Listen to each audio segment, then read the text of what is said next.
கிறிஸ்துவில் பிரியமான சகோதர சகோதரிகளே, வீரக்குறிச்சி புனித அந்தோணியார் திருத்தலத்திலிருந்து உங்களுக்கு வாழ்த்துக்களையும் ஜெபங்களையும் அன்போடு தெரிவித்துக் கொள்கிறேன். மீண்டும் ஒருமுறை இந்த காணொளி வழியாக உங்களை சந்திப்பதில் பெருமகிழ்ச்சி அடைகிறேன். திருவருகை காலம் 3வது வாரத்திலே பயணித்துக் கொண்டிருக்கின்றோம். செவ்வாய்க்கிழமை ஆகிய இன்று நமக்கு கொடுக்கப்பட்டுள்ள வாசகங்கள், முதல் வாசகமாக நீதித்தலைவர்கள் அதிகாரம் 13 இறைவசனங்கள் 2-7 மற்றும் 24 25. மேலுமாக நற்செய்தி வாசகமாக லூக்கா நற்செய்தி அதிகாரம் 1 இறைவசனங்கள் 5-25 வரை உள்ள வசனங்கள் இன்று நற்செய்தி வாசகமாக நமக்கு கொடுக்கப்பட்டுள்ளன. இந்த 2 வாசகங்களிலும் 2 பிறப்புகளை பற்றி பேசப்படுகிறது. ஒன்று சிம்சோன் மற்றும் திருமுழுக்கு யோவானை பற்றி இந்த வாசகங்கள் பேசுகின்றன. அறிவியலிலே மனிதன் பல அதிசயங்களை நிகழ்த்தி விட்டான். அரிய பல கண்டுபிடிப்புகளை கண்டுபிடித்து விட்டான். உதாரணமாக, நாம் வாழ்கின்ற இந்த காலத்தில் இப்பொழுது நாம் அடிக்கடி பயன்படுத்தக்கூடிய ஒரு வார்த்தை ஆர்டிஃபிஷியல் இன்டெலிஜென்ஸ், அதாவது செயற்கை நுண்ணறிவு என்பதெல்லாம் மிகப்பெரிய ஒரு படைப்பாக வந்துவிட்டது. நம்மை போன்றே இன்னொரு மனிதர் நமக்கு எதிரே அமர்ந்து நாம் பேசுவது போலவே இப்பொழுதெல்லாம் பல்வேறு விதமான அரிய காரியங்களை மனிதன் கண்டுபிடித்து விட்டான். ஆனால் அவனால் இயலாத காரியமும் அல்லது அறிய முடியாத காரியங்களும் உண்மைகளும் நிறையாக உள்ளன. அதே போன்றுதான் இன்றைய வாசகங்களை நாம் உற்று நோக்குகின்ற பொழுது, இது எப்படி நடக்கும், இது முடியுமா என்ற ஒரு கேள்வி நம்முடைய உள்ளத்திலே எழலாம். ஆனால் கடவுளை நம்பினோர் கைவிடப்படார் என்ற ஒரு மிகப்பெரிய உண்மையைத்தான் இன்றைய நற்செய்தி வாசகம் நமக்கு எடுத்து கூறுகின்றது. கடவுளை நம்பினோர் கைவிடப்படார் என்ற ஒரு மிகப்பெரிய செய்தியை நமக்கு கூறுகின்றது. ஆண்டவர் தாமதமாக கொடுத்தாலும் ஒரு சில காரியங்களை தரமாக கொடுக்கின்றார்.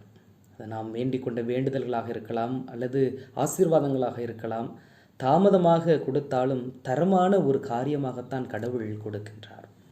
ஆனால் நாம் வாழ்கின்ற இந்த காலத்தில் எல்லாம் உடனே நடக்க வேண்டும்.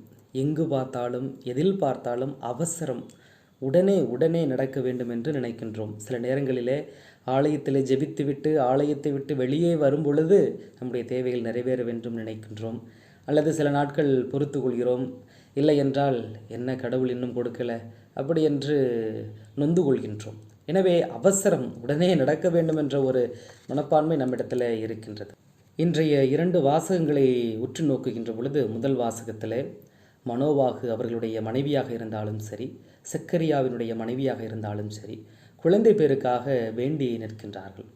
நற்செய்தி வாசகத்தில் செக்கரியாவின் மனைவி மற்றும் செக்கரியாவினுடைய குடும்பத்தை பார்க்கின்ற பொழுது, அவர்கள் கட்டளைகளையும் ஒழுங்குமுறைகளையும் பின்பற்றினார்கள். குற்றமற்றவர்களாக வாழ்ந்தார்கள், நேர்மையுள்ளவர்களாக இருந்தார்கள். அதோடு கூடவே கடவுளுடைய பிரசன்னத்திலே செக்கரியா பணி செய்து கொண்டிருந்தார். நினைத்து பாருங்கள், வயது முதிர்ந்து விட்டது, எப்பொழுதும் கடவுளிடத்திலே பணி செய்து கொண்டிருக்கின்றார்கள்.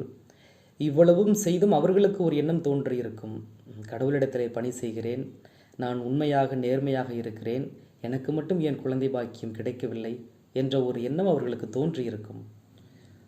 இரண்டாவதாக, மலடி என்று பெயர் சூட்டியிருப்பார்கள். குழந்தை இல்லை என்று பரிகாசங்கள், கேலி கிண்டல்கள் கண்டிப்பாக அவர்களுடைய வாழ்க்கையில் அவர்கள் எதிர்கொள்ள வேண்டியிருக்கின்றது. நாம் வாழ்கின்ற இந்த சமுதாயத்தில் தினந்தோறும் எத்தனையோ திருமண நிகழ்ச்சிகளை நாம் காண்கின்றோம். எத்துணை லட்சங்கள் ஆபரணங்கள், எவ்வளவு செலவு செய்து திருமணம் நடத்தினாலும் ஒரு 2-3 மாதங்கள் கழித்து எல்லோரும் கேட்கின்ற ஒரு கேள்வி, ஏதாவது வீட்டில் விசேஷம் இருக்கா, குழந்தை பாக்கியம், அதை பற்றி தான் கேட்கிறார்கள். குழந்தை இல்லை என்றால் அந்த குடும்பமே துளைந்து விட்டது.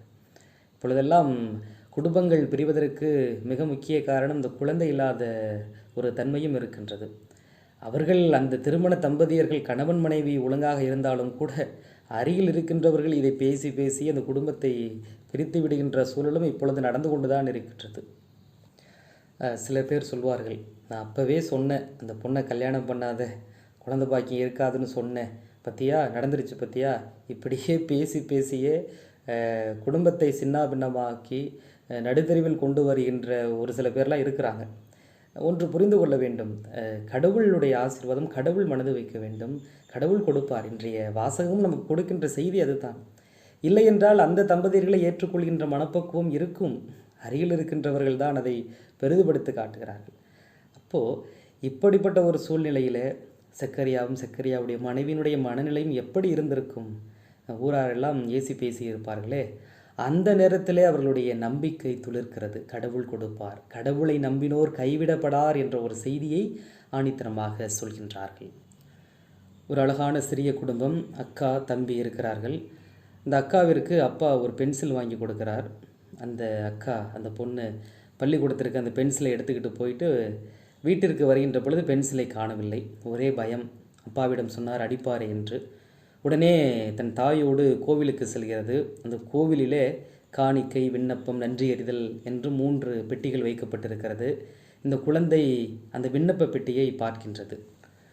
உடனே அதற்கு ஒரு நம்பிக்கை பிறக்கின்றது. இந்த விண்ணப்ப பெட்டியில் நம்முடைய விண்ணப்பத்தை எழுதி போட்டால் நடக்கும், காணாமல் போன என்னுடைய பென்சில் கிடைத்துவிடும் என்று நினைக்கிறது. உடனே ஒரு பேப்பரில் விண்ணப்பம் எழுதுது. அன்பான இயேசுவே, எங்கள் அப்பா நேற்று ஒரு பென்சில் வாங்கி கொடுத்தாங்க. நான் பள்ளிக்கூடத்திற்கு எடுத்து சென்றேன். யாருன்னு தெரியல, என் பென்சிலை எவனோ திருடிட்டான், எடுத்துட்டான். எடுத்தவன் கையை முறிச்சு விட்ருங்க அப்படின்னு எழுதுது. கீழே பின் குறிப்பு அப்படின்னு போட்டு, அந்த பென்சிலை எடுத்தது என் தம்பியாக இருந்தால் அவன் கையை மட்டும் முறிச்சு விடாதீங்க அப்படின்னு எழுதுது. ஒரு வேடிக்கையாக சொல்லப்பட்ட ஒரு நிகழ்வாக இருந்தாலும் அந்த பிள்ளைக்கு விண்ணப்பம் எழுதி வைக்கின்றோம். கடவுள் கேட்டுருவார், என் வீட்லேயும் ஒரு தம்பி இருக்கிறான், அவனையும் எடுத்து திருடி இருந்தாருன்னா கடவுள் கையை முறிச்சு விட்ருவார்ல அப்படிங்கிற ஒரு நம்பிக்கை அந்த சிறு குழந்தைக்கு இருக்கிறது. அந்த நிகழ்வைத்தான் இந்த ஒரு நிகழ்வு நமக்கு எடுத்து காட்டுகிறது. இன்றைய நற்செய்தி வாசகத்திலும் அதுதான் நடைபெறுகிறது. நம்பிக்கையோடு காத்திருந்தார்கள், பெற்றுக்கொண்டார்கள். ஆனாலும் ஒரு சறுக்கல் அங்கே நிகழ்கின்றது. இது எப்படி நடைபெறும் என்று சக்கரியா கேட்டவுடனே வானதூதர் சொல்கிறார், என்னுடைய வார்த்தைகளில் நம்பிக்கை வைக்கவில்லையா அப்படி என்று கேட்டு ஒரு தண்டனையை கூட கொடுக்கின்றார். பிரியமானவர்களே, நாமும் சில நேரங்களில் அப்படித்தான் நம்பிக்கையோடு வேண்டுகிறோம், ஜெபிக்கின்றோம். நடந்துவிட்டால் நன்று, நடக்கவில்லை என்றால் நாம் கடவுளை கேள்வி கேட்கின்றோம். நம்முடைய விசுவாசத்திலிருந்து சில நேரங்களிலே கீழே விழுகின்றோம். ஆனால் சக்கரியா மீண்டுமாக எழுந்து அவர் பெற்றுக்கொண்டார். இந்த திருவருகை காலத்தில் இந்த வாசகங்களை படித்து தியானிக்கின்ற வேளையிலே இந்த நற்செய்தி வாசகங்கள் வழியாக நாம் பெற்றுக்கொள்கின்ற ஒரு செய்தி, நம்பிக்கையோடு கேட்பவர்கள் பெற்றுக்கொள்வார்கள் என்ற நம்பிக்கையோடு தொடர்ந்து ஆண்டவர் இயேசுவை தேடுவோம். கிறிஸ்து பிறப்பு பெருவிழாவை மகிழ்ச்சியோடு கொண்டாடுவோம். ஆமென்.